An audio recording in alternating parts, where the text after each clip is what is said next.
오늘 말씀은 산상수훈 5번째 시간으로 오늘은 기도에 관한 말씀을 좀 드리려고 합니다. 그런데 오늘 말씀을 전해드리기 전에 지난 시간의 말씀을 또 한번 요약을 한번 해봐야 되겠죠. 지난 시간에는 주제가 악한 자에게 저항하지 않고 무한 용서를 반복함으로써 부끄럽게 만들어 그가 진정으로 주님 앞에 무릎을 꿇도록 도와주어야 한다 하나 하고, 그 다음에 두 번째는 하나님과 원수였던 것을 기억하고 이웃사랑의 확장인 원수사랑을 실천하라, 이게 두 번째고, 그 다음에 세 번째는 구제는 하나님이 기뻐하실 구제여야 한다.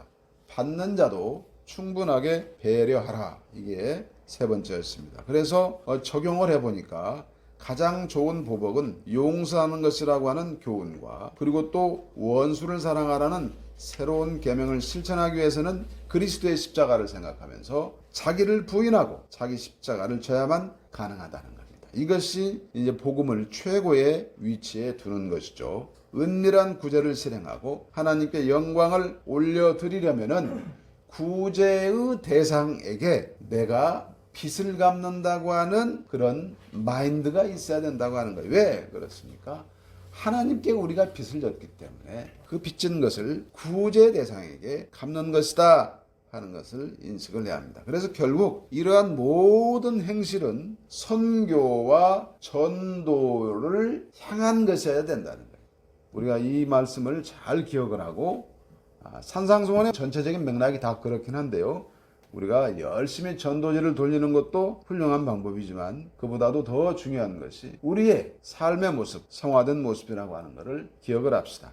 가만히 있어도 드러나 보이는 것이 교회와 성도의 모습입니다. 우리는 어떤 존재이기 때문에 산 위의 동네이기 때문에, 그죠? 그렇기 때문에 우리의 삶이 과연 더 나은 의에 부합한 것인가를 돌아보고 점검하고 실천할 수 있기를 주의 이름으로 축복합니다. 아멘. 이제 오늘 말씀을 전할 텐데, 기본적으로 인간은 의존적 존재이기 때문에, 약하기 때문에 누군가를 의지하려고 하는 성향이 있는 거예요. 그런데 그 의지할 수 있는 성향이라고 하는 것이 대체적으로 변하지 않는 것, 변하지 않는 것, 오래 가는 것, 이런 것들, 그리고 막연하게 굉장한 어떤 힘이 있을 거라고 믿는 것들을 대상으로 삼아가지고 비나이다를 하는 겁니다.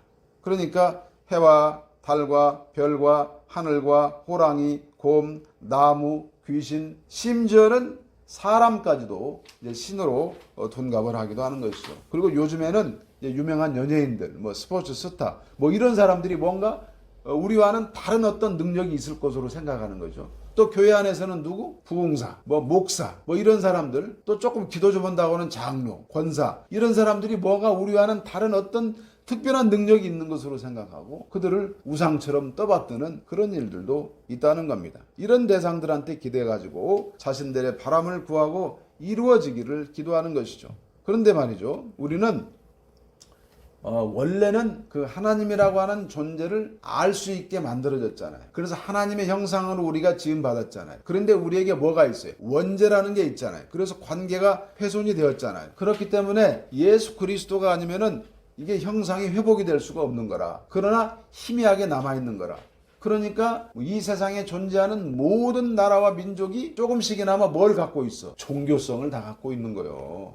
그래서 절대적인 강한 힘을 갖는 그런 대상, 이런 거를 믿는 대상으로 삼고 숭배하는데, 우리는 어떻게 해야 된다는 거예요?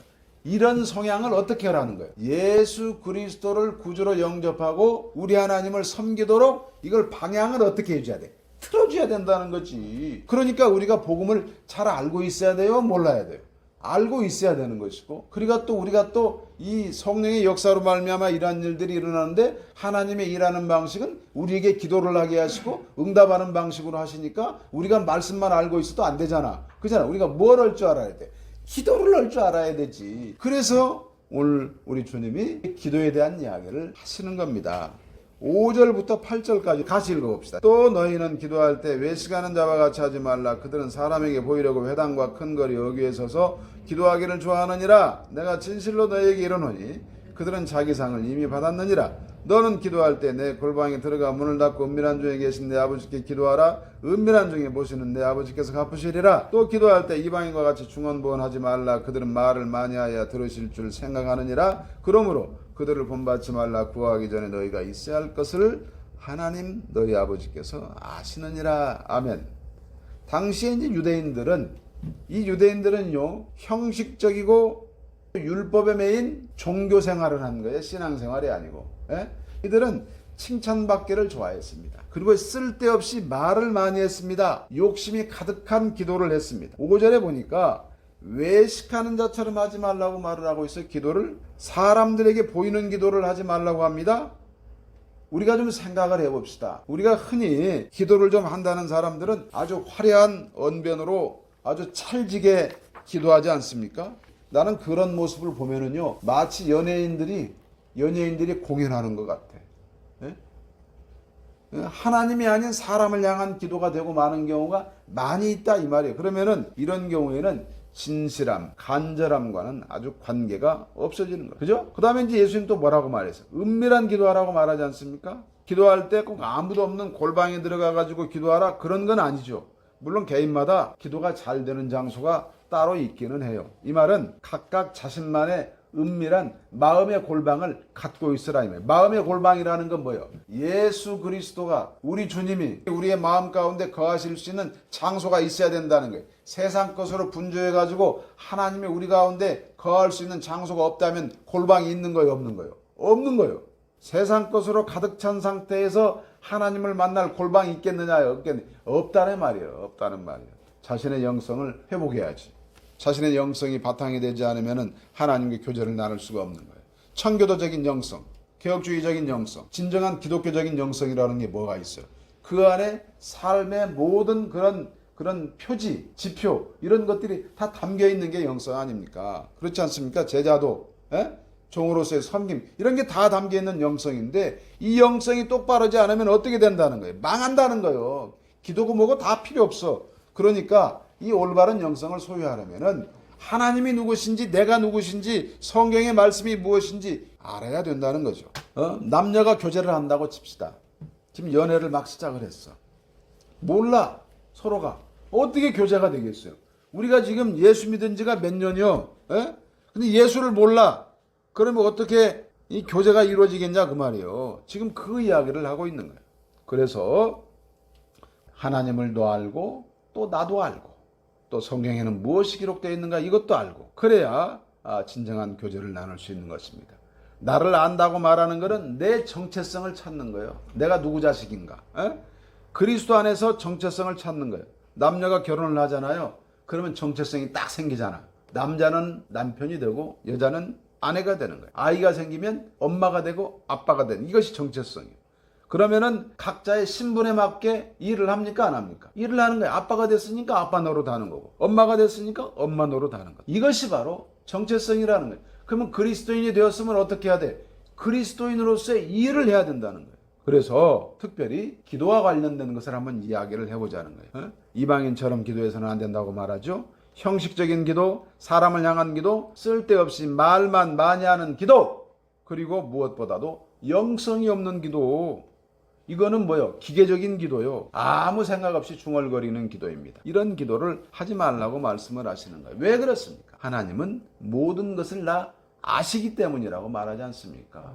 전지전능하신 하나님이시기 때문에, 전지전능하신 유일하신 하나님이시기 때문에, 다 알고 계시기 때문에 하나님 앞에서는 이렇게 해봐야 소용이 없다는 거예요. 뭐 그냥 잡다한 우상들을 설득하는 것과 같은 그런 기도를 해서는 안 된다는 거예요, 결론적으로. 그러면은 어떻게 기도를 해야 된다는 거예요? 기도의 방법을 우리 주님이 알려주시는데 주기도문을 알려주십니다. 어떻게 하라고? 이렇게 기도하라고. 9절과 10절을 그러므로 너희는 이렇게 기도하라. 하늘에 계신 우리 아버지여 이름이 거룩히 여김을 받으시오며 나라가 임하시오며 뜻이 하늘에서 이루어진 것 같이 땅에서도 이루어지이다. 얼마나 간단해? 그죠? 간단한데 이것으로 기도하라 이렇게 한 게 아니고 이렇게 기도하라 이렇게 말을 했어. 그러니 어떻게 돼? 여기에 지금 주기도문에 담겨있는 내용을 가지고 기도하면 된다 그 말이잖아요. 그런 내용들을 최소한 포함을 시켜라 그런 얘기잖아요. 그러니 얼마나 좋아요. 기도를 다 가르쳐 주셨잖아요. 그런데 이 주기도문이 이 생겨난 그런 유래가 있죠. 뭐냐면은 제자들이 예수님한테 얘기를 하는 거예요. 한날 세례 요한에게는 그냥 그들만이 쓰는 기도문이 있는데 우리는 왜 없습니까? 우리도 하나 만들어 주십시오 해가지고 예수님이 만들어 준 것입니다. 그러니까 그 당시에 유대인들에게는 다 테필라라고 하는 게 있었어요. 테필라라고 하는 것은 기도문을 써가지고 부적처럼 머리에다 차고 손목에다 차고 막 이래 집 들어가는 입구에다 차고 이런 게 있었다고. 그래가지고 그걸 잡고 이렇게 중얼중얼 기도하는 거예요. 그런데 이제 이런 그 무리를 이끄는 어떤 지도자들은 따로 기도문을 갖고 있었다고. 그러니까 예수 그리스도의 제자라고 하는 신분을 나타낼 만한 그런 기도문을 하나 만들어 주십시오 해가지고 탄생한 것이 주기도문이라 이런 말이에요. 그러니까 어떻게 돼? 주기도문을 모르면 그리스도인이야? 아니요. 아니라는 거예요. 주기도문의 사상도 알아야 되고 주기도문을 가지고 기도할 줄도 알아야 되고 주기도문의 내용대로 실천할 줄도 알아야 되고 그래야 그리스도인이라고 말할 수가 있는 것입니다. 그래서 이 주기도문은 이제 제자들의 요청으로 만들어진 주기도문은 크게 전반부와 후반부로 나누는데 지금 10절까지 읽은 것이 전반부라 이 말이에요. 그래서 이 전반부에 세 가지가 있어요. 세 가지가. 근데 이거는 하나님을 향한 기도예요. 하나님을 위한 기도라고도 할 수 있어요. 그리고 후반부는 기도자 자신을 포함해가지고 사람들을 위한 기도입니다. 이 기도가 지금 그러니까 전체가 몇 개야? 6토막으로 돼 있잖아요. 그러니까 하나님을 향한 거 3토막, 그리고 또 사람을 향한 거 3토막. 그러니까 많지도 않아. 얼마나 간단해요. 잘 한번 배워봅시다. 아멘. 그래서 첫 번째로는 하나님의 영광을 위한 기도입니다. 하나님의 이름을 한없이 높여드리는 거예요. 그럼 어떻게 돼? 하나님의 이름을 높여드리는 것이 어떻게 높여지겠어요? 우리 그리스도인들을 통해서 하나님의 이름이 높여지는 거죠. 하나님의 자녀인 그리스도의 제자들이 세상에 나가서 빛과 소금의 역할을 능히 잘 감당하면 하나님의 이름을 높여드리는 것이 되는 거예요. 그와 같은 내용을 잘 알으시고 실천할 수 있기를 바랍니다. 그래서 그 다음에 또 두 번째는 하나님의 나라가 임하기를 바라는 거죠.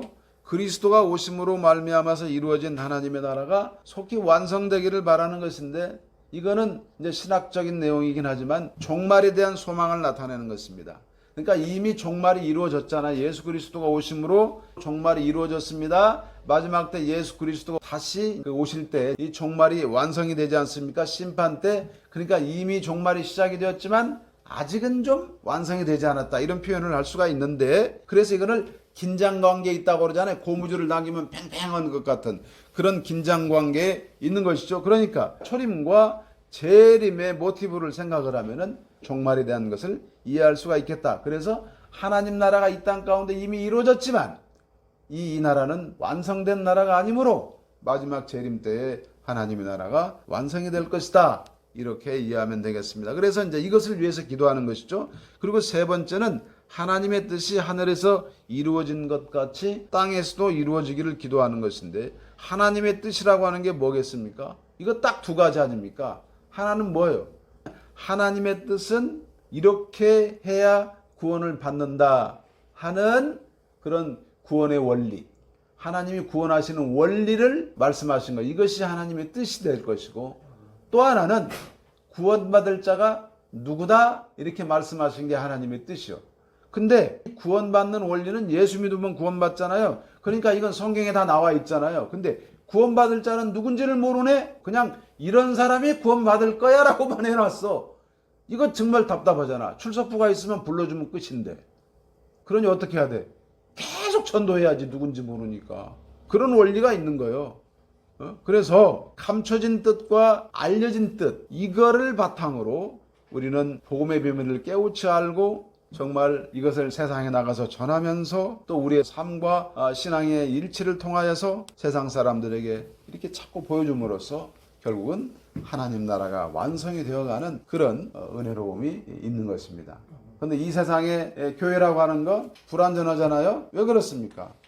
이제 별 사람들 다 모이잖아. 우리가 생각했을 때는 교회 그러면 그냥 굉장히 거룩한 사람들만 모였을 것 같지만 복음으로 말미암아 변화돼 가지고 새 사람 쓸만한 사람 되는 거예요. 그러니까 이 교회라고 하는 것은 어떤 곳이요? 병원이요. 병원도 아주 그냥 중환자들만 있는 그런 아주 종합병원이라 이 말이에요.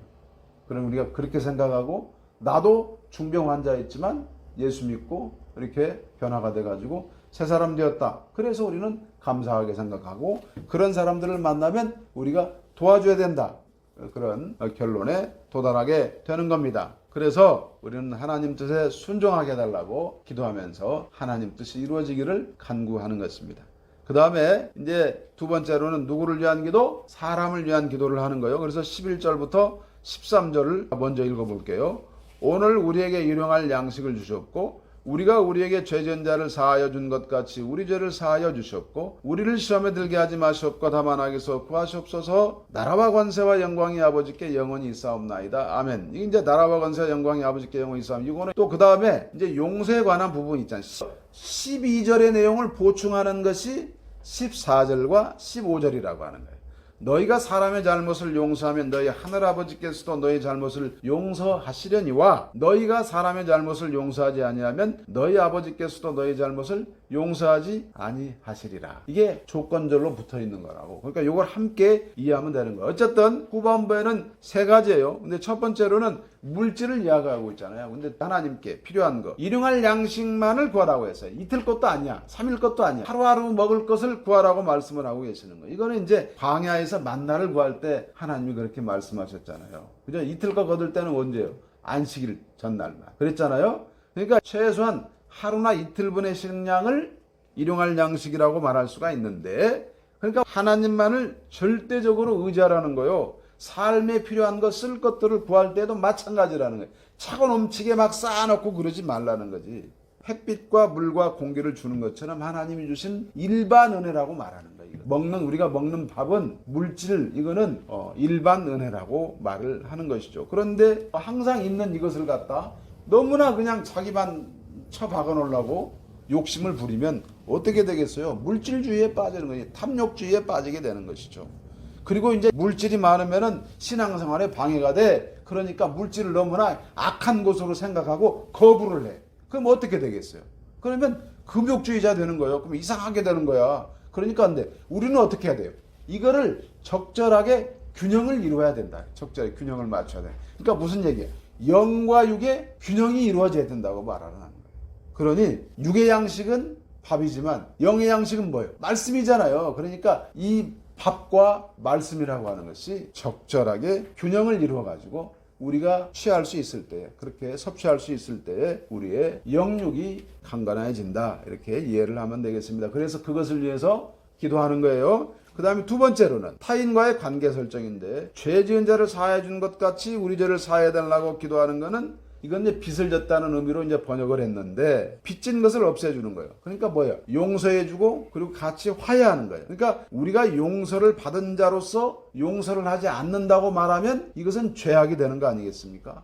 그래서 14절과 15절 아까 읽어봤지만 12절을 강화시킨 것인데, 용서에 대한 하나님의 의지가 무엇인가를 아주 분명하게 말씀하고 있어요. 조건부 아니겠습니까? 용서와 화해가 없는 사람, 그런 사람은 하나님의 은혜를 주시지 않는다. 그죠? 그러니까 하나님 앞에 나아오려면은 관계를 정리를 해야 돼, 안 해야 돼? 이거 다 마음 정리하고 나오라는 거야. 쉽게 말하면 증오심을 마음에 품은 상태에서, 분노를 마음에 품은 상태에서 하나님 앞에 나와가지고 그것이 예배가 되겠어요? 기도가 되겠어요? 안 된다는 거야. 특별히 하나님 앞에 기도하러 나왔다 그러면은 그와 같은 마음 상태를 깨끗하게 정리하고 나와라. 실질적으로 용서하고 화해하고 나와라. 그 말 아니겠습니까? 그러니 얼마나 이 말씀이 은혜가 됩니까? 우리를 돌아볼 수 있게 해주시잖아요. 그 다음에 세 번째로 악과의 투쟁입니다. 시험에 들게 마시고 악에서 구해달라고 간구하는 것은 시험 때문에 하나님 앞에 어떻게 될까봐, 죄를 지을까봐, 그래서 두려워서 그렇게 죄 지으면 안 되니까 이런 기도를 하라고 시킨 거예요. 돈, 명예, 권력, 음란한 것, 이런 것들로부터 우리는 수도 없이 날마다 유혹을 받고 있습니다.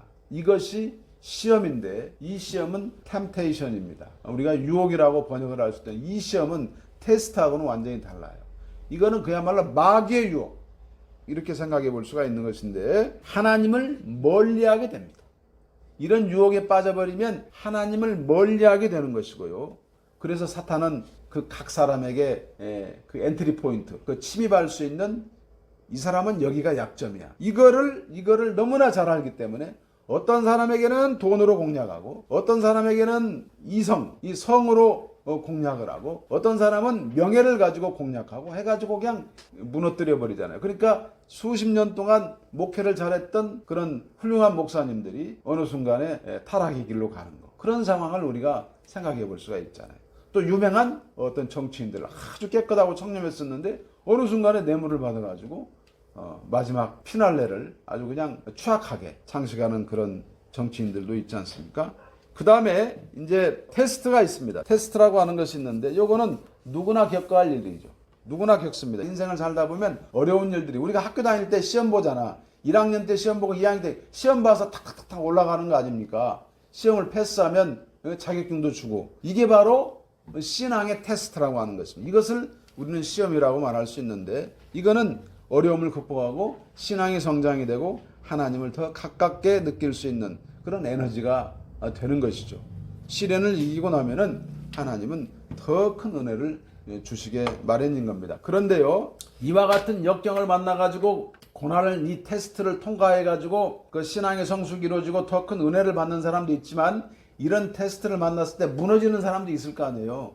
그잖아요. 그렇기 때문에 어떤 시험을 만나든지 간에 유혹이든지 또 이런 연단이든지 결코 하나님 앞에 죄를 지어서는 안 된다고 하는 것을 알아야 할 것입니다. 열매가 중요한데 결국 첫 번째 것은 하나님을 멀리하게 되고 두 번째 것은 하나님을 더 붙잡게 되는 그런 열매를 형성하게 된다고 하는 것. 나중에 최종적으로 승리하게 된다고 하는 것을 우리가 알 수 있습니다. 그래서 오늘 말씀을 좀 적용을 해보면은 기도할 줄 모른다고 할 것이 아니라 주님이 가르쳐 주신 이 기도를 깊이 생각하면서 하나님께 간구하면 된다. 모를 때는 뭐가 잘 안 될 때는 이 주기도문을 그대로 하면 된다는 거예요. 매일 실천해보라. 풍성한 은혜를 누리게 될 것이다. 하지만 이것을 부적처럼 사용하면 안 된다. 주기도문을 바르게 알고 사용하고 그 내용대로 실천하면 혁명적인 변화가 일어나고 교회는 개혁되고 부흥될 것이다. 이렇게 적용을 해봤습니다. 그래서 이제 마지막 부분을 좀 설명을 하고 정리해보고 끝낼게요. 마지막 부분에 보면은 나라와 권세와 영광이 아버지께 영원히 있사옵나이다. 아멘. 이렇게 돼 있잖아요. 이거는 나라와 권세와 영광이 하나님 아버지에게만 영원하기 때문에 내가 그것에 힘입어 가지고 지금 기도할 수 있습니다. 이렇게 이야기하는 거예요. 그러니까 앞에 because 이렇게 빠졌단 말이에요. 지금 번역에서는. 그러니까 뭐뭐이기 때문에 내가 기도합니다. 그런 내용이에요. 그래서 이거는 역대상 29장 11절부터 13절을 가져온 건데 이거 내가 한번 읽어볼게요. 여호와여 위대하심과 권능과 영광과 승리와 위엄이 다 주께 속하였사오니 천지에 있는 것이 다 주의 것이로소이다. 여호와여 주권도 주께 속하였사오니 주는 높으사 만물의 머리이심이니이다. 부와 기가 주께로 말미암고 또 주는 만물의 주제가 되사 손에 권세와 능력이 있사오니 모든 사람을 크게 하심과 강하게 하심이 주의 손에 있나이다. 우리 하나님이여 이제 우리가 주께 감사하며 주의 영화로운 이름을 찬양하나이다. 이거를 이제 압축을 해가지고 이 주기도문의 말미에 인용해서 사용했다 하는 것을 아시길 바랍니다. 그렇기 때문에 모든 주권이 하나님께 있고 하나님의 영광이 영원하다. 그러니까 하나님의 보호 인도하심 아래 살아가는 성도라고 한다면은 주기도문의 교훈을 잘 따라야 한다 하는 결론에 이르게 되는 것입니다. 그래서 주기도문은 무엇을 교훈을 주냐면은 첫 번째로는 주기도문은 하나님을 아는 지식으로 기도하라고 말하고 있어요. 하나님을 모르고서 기도하면 안 된다는 거예요. 하나님을 모르면 어떻게 돼? 뒷방 늙은이 또는 마술래프 진이 이런 것으로 알게 된다니까? 안 된다는 거예요. 그 다음에 두 번째로는 주기도문은 욕심을 버리고 균형을 갖춘 그런 기도를 하면서 구하라고 알려주고 있어요. 그 균형을 갖추고 살라고 알려주고 있어요. 뭐 아까 말한 대로 영과 육의 균형이 되는 것이죠. 그 다음에 세 번째로는 하나님 중심으로 살라고 말을 하고 있는 하나님 중심으로. 하나님을 위해서 먼저 기도하고 인간의 필요를 위해서 기도하는 것입니다. 그러니까 세 개로 나눈 것이 그게 뭐냐면은 하나님의 주권 아래서 인간이 살아가는 것이기 때문에 하나님이 우리에게 은혜를 부어주시면 그 책임을 다하라 그런 말이에요. 그 다음에 네 번째로는 하나님을 향한 믿음과 순종이 있어야 된다는 거예요. 하나님께 순종하여 하나님의 보호하심 속에서 승리하는 삶을 살아가기 위하여 믿음을 갖고 순종해야 한다. 그런 말이 되는 것이고 다섯 번째로는 다가올 종말에 대한 소망을 갖게 해줍니다. 주기도문의 완성, 주기도문의 내용이 완성이 되는 것은 언제입니까? 그리스도의 재림 때이기 때문에 그때까지 우리는 이 주기도문을 사용하여서 계속적으로 기도해야 한다 하는 사실을 깨닫게 됩니다. 그 다음에 여섯 번째로 교회가 세상보다 먼저 하나님의 뜻에 맞게 변화해야 한다는 거예요. 개혁하라는 거예요. 개혁하라는 얘기는 무슨 얘기요? 불순물 빼라는 거예요. 지저분한 거. 그러니까 주기도문은 세상을 위한 것이 아니죠. 교회 안에서 믿고 실천해야 할 내용입니다. 주기도문의 내용대로 기도하고 실천하면은 거룩한 교회 되죠. 근데 이거 안 해. 안 하면 어떻게 돼? 세상적으로 변해버리잖아요. 그러니까 교회가 세상처럼 되느냐 아니면 거룩하게 되느냐 이거는 뭐로 알 수 있다는 거예요. 그 주기도문을 사용해서 기도하고 그 주기도문의 내용대로 실천하느냐 안 하느냐 이거에 따라서 알 수 있다고 하는 거예요. 다시 한번 말하지만 이거를 부적처럼 사용하는 사람들이 있어요. 뭐 주기도문을 1000번 외우면은 뭐 타이머 가지고 눌러가면서 체크하는 사람도 있었다니까. 이런 거 하면 안 됩니다. 그죠? 정말 이 부적처럼 사용하면 안 되는 거예요. 그래서 주기도문을 바르게 알고 적용을 해야 합니다. 기도를 못한다고 말할 게 아니라 기도가 안 된다고 말할 게 아니라 또박또박 암송을 하든지 아니면 읽든지 하면 됩니다. 또박또박 생각하면서 읽으면 은혜가 되는 것이고 이것만으로도 충분히 우리 하나님은 기뻐하실 것입니다. 이 주기도문은 세상의 모든 기도를 다 담고 있다. 이렇게 설명을 하면 되겠습니다. 우리가 이제 오늘 기도를 배웠으니까 실천해가지고 아버지를 기쁘시게 하고 응답받아서 삶의 혁명적 변화가 일어날 수 있기를 주님의 이름으로 간절히 축복합니다. 아멘.